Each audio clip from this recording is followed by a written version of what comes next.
Hey guys, and welcome back to my channel. Thank you for joining me for another video. Today we're going to be talking about 8 minimalist habits that I want to try and incorporate into my life this year in 2019. And if you follow me for a while, you'll know that I have tried to incorporate some minimalist habits before, and I am very much on this journey, but because I've been focusing on other things like plant-based eating and lowering my waist and things like that, I haven't necessarily focused on minimalist living. But when you think about it, they all seem to intertwine very nicely anyway. So I'm just not going to blabber on, so we're just going to get straight into this video. So grab a cup of tea or coffee or water, whatever you like, and let's get straight into the video. Okay, so number one is, I've seen a lot of minimalists say that they have this one in, one out policy, and I never really thought about that before. Of course it makes sense. So number one is to have a one in, one out policy, where essentially if I want to buy a new item, I have to have something that I'm willing to give up first. So if I need a new pair of shoes, then there should be a pair of shoes that I am willing to give up because they are old or I'm not wearing them anymore, etc. So yeah. Or, anything else, like, for example, when I finally upgrade this camera, I'm going to buy a second-hand upgrade of it. I'm going to sell this as part exchange so that I don't have this kind of, build-up of stuff that won't actually get used as much. Because if I keep this camera and I upgrade my camera, yes, I might use it sometimes, but not enough to warrant actually having it as well. So I'm going to try this one in, one out policy and see how it works. It might work, it might not work, it might be practical, sometimes it might not be practical. So it's definitely a flexible habit, but it's something I want to try and just see if it works. The second one is to have a 30-day thinking period before any purchase. I saw Catherine from Going Zero Waste. She said that she uses this and I thought that it was a really good idea. So credit to her for this tip, and I wanted to see if I could incorporate it into my life. You guys might already do this, and that's great if you do. I do try sometimes, especially with big purchases, even longer than 30 days. I try to have like a few months where I'm really considering whether I actually need it. And this can be really helpful, especially if, you have a long list of like stuff on your wish list.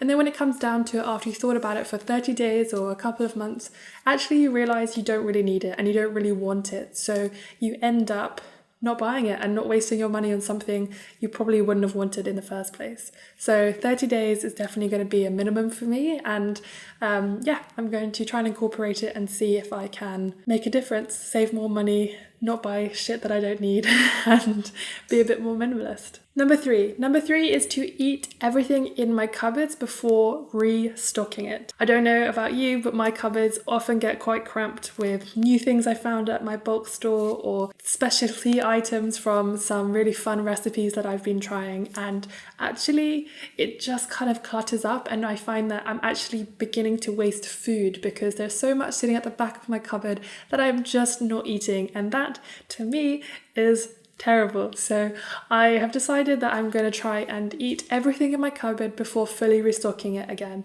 This helps to reduce your food waste. This also helps you to appreciate the fact that you have bought this food and you have the ability to go out and just simply get whatever you want, and just to really value that food instead of just kind of discarding it and thinking, oh, I can just go and buy some more. So I want to, become a bit closer to valuing my food and understanding that it's a privilege to have so much available to me, and just try and reduce my food waste in general, and also just to keep my cupboards a little bit more tidy.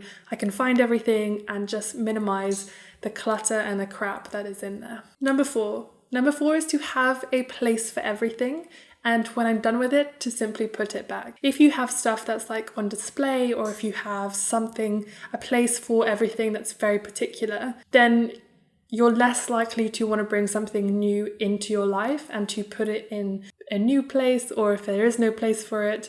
I find that the less surfaces I have, the less likely I am to just put stuff down and create mess, but also create more clutter. I live in quite a small room, so I try to just have my essentials in there. And sometimes, I don't know, you end up bringing stuff in and you're like, I don't have a place for it, and then it just feels really messy. So I feel like if I have a place for everything, then I'm much more likely to keep my room tidy, minimize everything, and not bring more items into that space that already has stuff in it. Number 5 is to ask myself often, is this item still serving me?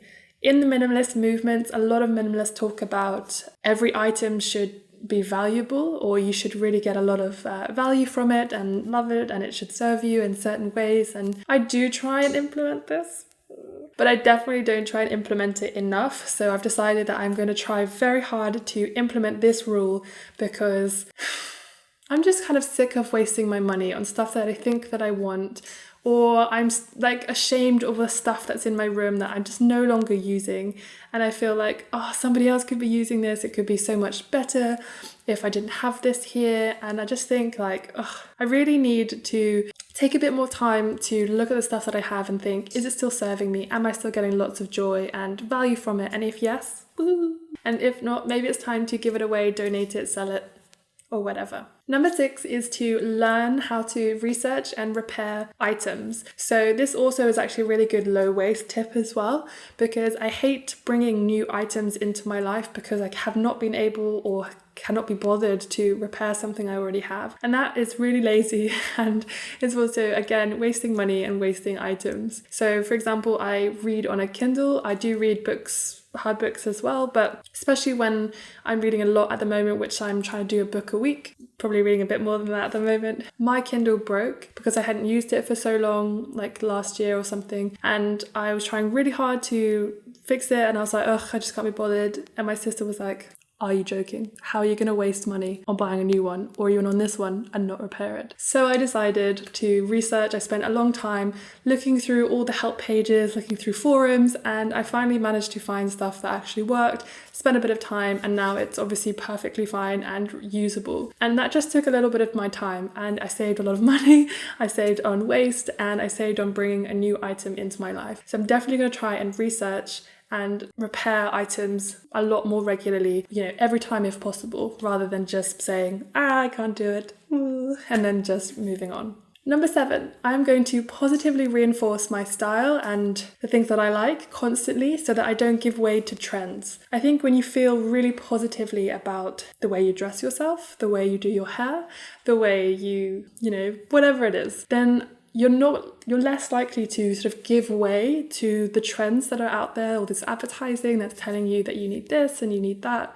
And you're far more likely to be content with the stuff that you have and your choices and the stuff that you choose to wear. I choose to wear things that are not necessarily what other people choose to wear. And it's because it serves my body shape, it serves my preferences and the things that I like to wear, etc. And I just feel like positively reinforcing that is, 1, really good for my mental health, and also 2, is really good for avoiding those purchases that you're going to regret later. And number 8, this is quite a long-winded one, and this is kind of like premise for the whole of 2019 for me, is to, for every item that I want to buy, think about what kind of adventure or memory or place I could go that I could create with the money I would have spent on that item, and then weigh up whether it's worth buying that item or it's worth saving that money and going to put it towards a memory or a place I want to visit or something else instead. By doing that, it kind of helps me to reinforce the ideas that I'm trying to incorporate into my life in 2019. I want 2019 to really focus on experience and adventure and, exploring,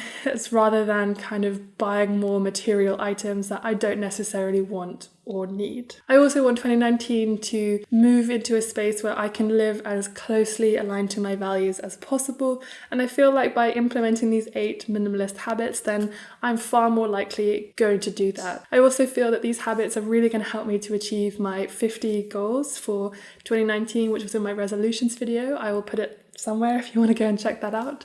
And I feel like we need actionable things to help us move towards a more sustainable lifestyle, a more minimalist lifestyle, whatever it is. Then we are able to actually move forward with these productive habits that can help us, achieve the goals that we set out at the beginning of the year. Anyway, thank you so much for watching this video. I hope you liked it. Please let me know any minimalist habits that you have yourself or you're going to plan on embarking on this year.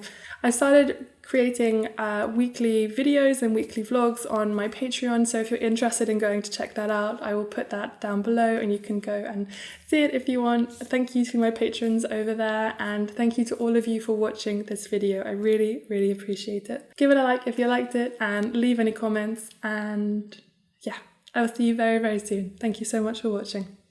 Bye.